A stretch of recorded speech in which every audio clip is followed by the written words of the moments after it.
okay, you get on this journey now, but you also have friends behind you that are stuck. They're stuck. They're watching porn. They're doing all the bad habits. How Hmm. do you help bring these people up after you bite yourself up? Like, how do we bring our friends, our family, and could we even bring them? Because that's also a question. Like, could you help someone who doesn't want to be helped? But what if they're your close friends, your close family? You don't want to see them suffer. What do you Yeah. do then?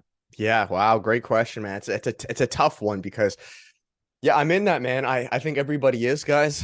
So you need to understand a few things. Number one, the best thing you can do to help individuals, ironically, is just to help yourself.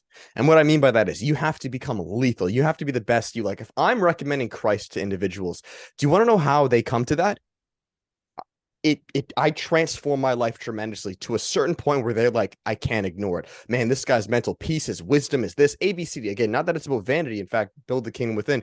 But when you become a pillar in your fitness, your business, whatever mindset it is, right? No fap, and you skyrocket it. Eventually, Yep. through being a beacon, right? Again, the gospel of Matthew. No one lights a candle to hide it under a bowl. You've lit your candle and you light that high. Individuals at a certain point below you, right, will eventually submit, humble themselves, and say, you know what? I want help.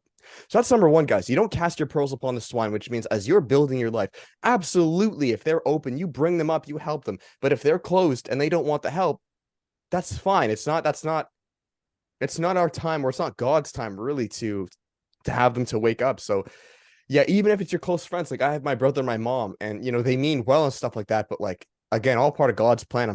It makes sense why I moved out 2 years ago. Like we've come they're like replicas of each other. It's so crazy, man, when I visit them. Like they do that, they both like I don't want they both like are addicted to certain things and they kind of talk the same way. It's wild, bro. And then I again, not that I'm saying I'm any better, but like when they need help, they will submit and say, hey, you know what? I'm really trying to overcome this. But if they're not, then guys, you have to let people suffer. I know this sounds really mean and bad, but it's not, how do I put this?